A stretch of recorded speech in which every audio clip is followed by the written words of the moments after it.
dew was still cold on the grass when little bunny found it. Not a seed, not a sprout.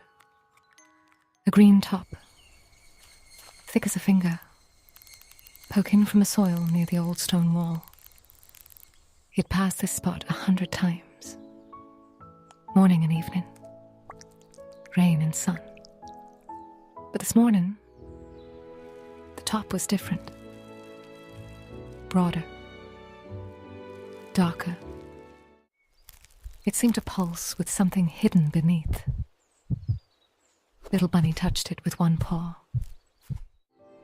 The leaf was tough, strong. It did not bend like the other carrot tops in the garden. And if you have ever found something in a place you thought you knew completely, something that had been growing all along without you noticing, you know that feeling, the one that says, pay attention. Something is happening here. But the carrot would not come up. Not with one pull. Not with both paws. Not with his back pressed against the soil and his feet pushing against the earth. The carrot stayed where it was. Deep. Heavy. Patient. Little bunny sat back. His whiskers drooped. The sun climbed over the barn roof, and the rooster called once. The farm was waking up, and little bunny had a problem.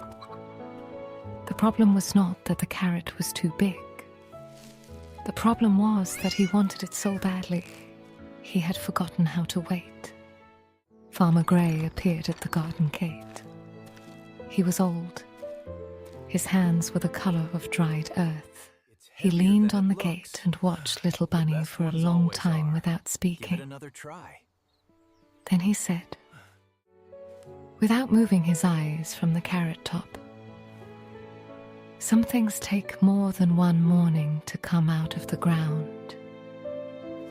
Little bunny looked at his own small paws. He looked at the carrot top. He looked at Farmer Gray.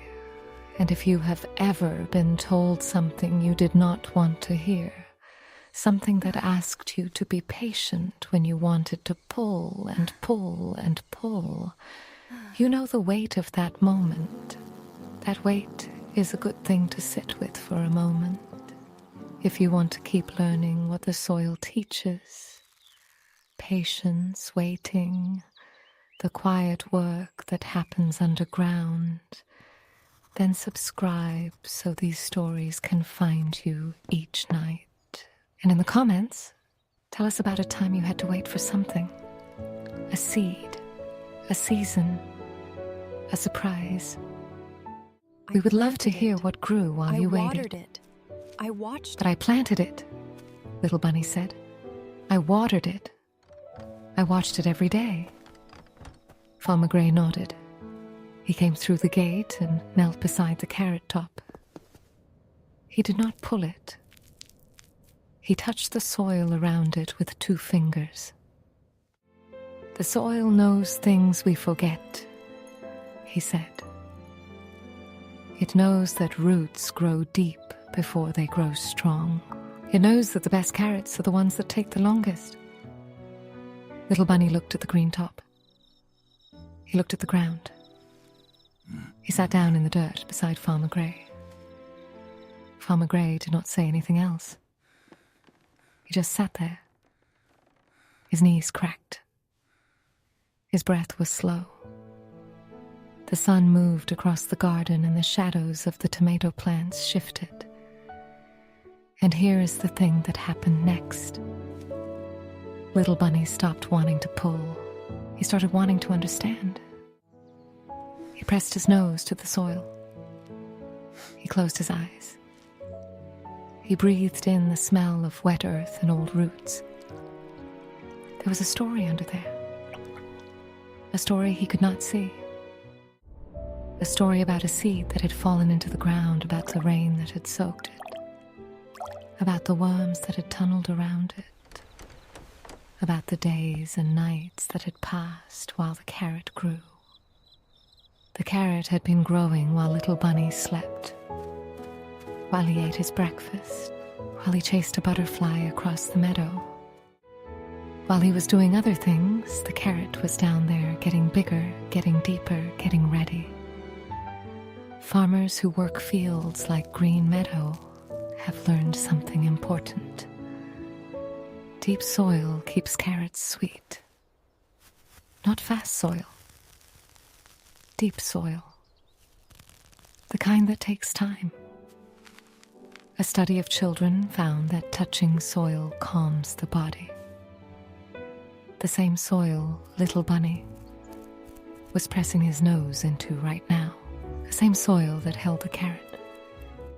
Little Bunny opened his eyes. He looked at Farmer Gray. Farmer Gray was smiling. "Come back tomorrow," Farmer Gray said. "The carrot will still be here. It has been waiting for you all summer. It can wait one more day." This is the moment when waiting becomes a choice, not a burden. If you want to be part of a community that understands how growing things shapes a heart, and welcome back, everyone. Subscribe and come back to the garden with us broadcasting every night. from the heartland. And tell us in the comments, what are you waiting for right now? A carrot? A dream? A change?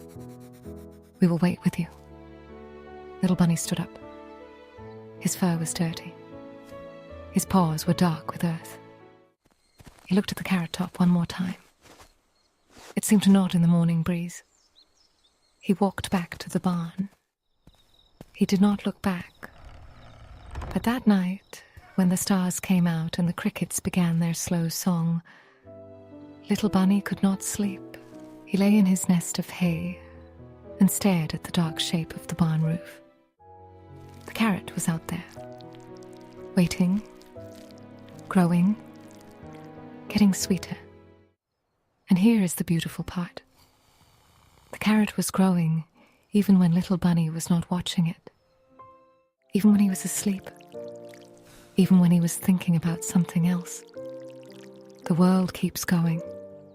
The soil keeps working. The roots keep reaching. Little Bunny closed his eyes. He thought about the dark soil. He thought about the carrot, down there in the cool earth, pushing deeper. He thought about how it would taste when it finally came up. Sweet, earthy, worth the wait. He fell asleep with his paw on his chest, feeling his own small heart beating. In the morning, he woke before the rooster. He did not run to the garden. He walked, slowly, the way Farmer Gray walked. The carrot top was still there, wet with dew, almost glowing in the pale light. Little Bunny sat down beside it. He did not pull. He touched the leaves. He put his nose close and breathed. "Good morning," he said.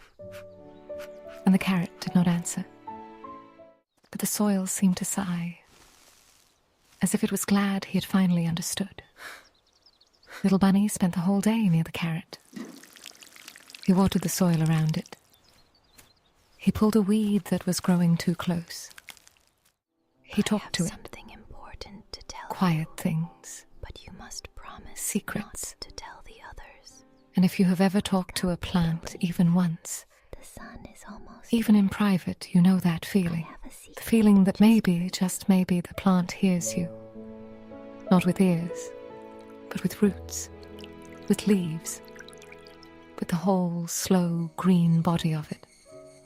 The sun moved across the sky. The shadow of the barn stretched long. Little Bunny stayed. At dusk, Farmer Gray came out with a lantern. The flame was small but warm. He set the lantern on the ground beside the carrot top. "Tomorrow morning," There we are. Farmer Gray See? said. True patience always The carrot brings will be the ready. sweetest rewards. Little Bunny looked at the carrot top. It seemed bigger than yesterday. Bigger than this morning. "How do you know?" Little Bunny asked. Farmer Gray pointed at the soil. There was a small crack around the base of the carrot top. A tiny opening, no wider than a whisker. "The soil is letting go," Farmer Gray said. "It knows the carrot is done." Little Bunny touched the crack with his paw. The soil was loose, soft, ready. He did not pull it. He did not try. He just touched the crack and felt the cool air coming up from below. That night, Little Bunny ate his dinner without rushing. He washed his paws. He brushed his fur. He looked out the window at the dark garden. The lantern was still there, a small orange dot in the blackness. He lay down in his nest. He thought about the crack in the soil. He thought about the carrot, down there in the dark, waiting for him. And somewhere, in the soil of Green Meadow Farm, one seed had become something more. One carrot had grown so deep and so sweet that it had changed the ground around it. The carrot had not grown for itself. It had grown for Little Bunny, for the morning when he would pull it up and hold it in his paws and see what patience had made. Little Bunny fell asleep with a small smile on his face. The next morning, the light was golden. The dew was heavy. The rooster called 3 times before Little Bunny opened his eyes. He did not eat breakfast. He did not wash. He walked straight to the garden. The carrot top was waiting. The crack in the soil was wider now. A small orange curve was showing. Little Bunny knelt. He put one paw on the green top. He put the other paw on the orange curve. He pulled, gently, the way Farmer Gray had shown him. The carrot moved, just a little. The soil crumbled. The roots released. He pulled again, slower, steadier. The carrot came up inch by inch. The smell of fresh earth filled the air.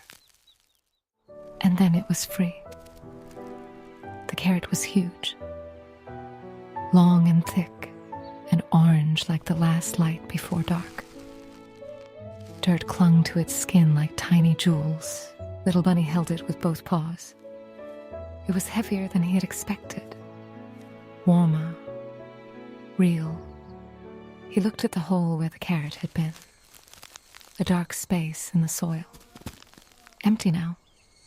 But even as he looked, he saw small roots still in the ground.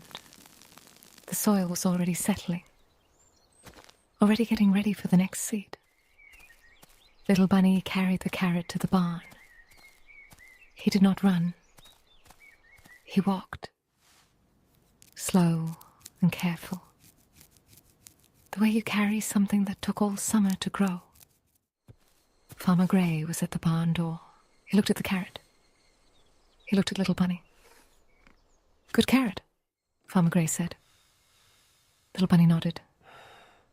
He did not say anything. He did not need to. He washed the carrot in the trough. The water ran brown, then clean. The orange shone. He stood in the sunlight holding the carrot. His carrot. The one he had planted. The one he had waited for. The one that had been too big to pull until it was ready. And if you have ever held something you grew yourself, something that came from your own hands, and the soil and the rain and the sun, you know that feeling. It is not pride. It is not excitement. It is something quieter, something that sits in your chest and breathes slow. That quiet feeling is what we keep coming back to in this little garden. If you want to carry it with you into each night, subscribe now so you never miss a harvest. And in the comments, tell us about the best thing you have ever grown. A carrot, a flower, a friendship, a meal. We will hold that story with care. The cycle had turned. The seed had become the carrot. The carrot would become the meal. The meal would become the seed again. Little Bunny took a bite. The carrot cracked between his teeth. Sweet. Cold. Full of the summer. He chewed slowly. He closed his eyes. Above him, the sky was wide and blue. The barn roof was warm. The chickens scratched in the dirt. And somewhere in the garden, a tiny seed was already thinking about spring. Little Bunny finished his carrot. He licked the juice from his whiskers. The taste stayed on his tongue, like a memory of sunshine. He carried the green top to the compost pile. The leaves would return to the soil. The soil would feed the next seed. Nothing was wasted on Green Meadow Farm. That evening, the sky turned soft pink. The barn cast a long shadow across the garden. Little Bunny sat on the stone wall and watched the light fade. Farmer Gray came out and sat beside him. They did not talk. The crickets began their slow song. The first star appeared above the oak tree. Little Bunny's eyes grew heavy. His head drooped. The day had been long and full. Farmer Gray picked him up gently. Little Bunny did not open his eyes. He felt the warm hands around him, the slow rhythm of walking, the smell of hay and wood smoke. He was placed in his nest. The hay was soft. The barn was dark. The only sound was the breathing of the cows and the wind in the eaves. Little Bunny curled into a small ball, his paws tucked under his chin, his whiskers stilled. The carrot was inside him now, not just in his belly, in his bones, in his memory, in the way he would see the soil tomorrow, and every tomorrow after that. He had learned something that no one could teach, something the soil already knew, something the carrot had been trying to tell him all along. The best things are not pulled. They are grown. They are waited for. They arrive when the time is right. The moon rose over the barn roof. The light came through the cracks in the boards. It made silver patterns on the hay. Little Bunny's breath slowed. His chest rose and fell, rose and fell. Farmer Gray looked in from the door. He saw the small, sleeping shape. He smiled. He pulled the door closed, just a crack, so the night air could still come in. The farm settled into darkness. The garden slept. The carrot seed in the compost pile dreamed of spring. And Little Bunny slept the sleep of someone who had done a real thing, who had waited, who had pulled, who had tasted the sweetness of the earth. His small heart beat. Once, twice, 3 times. The night held him. The soil held the garden. The stars held the sky. And everything was exactly where it needed to be.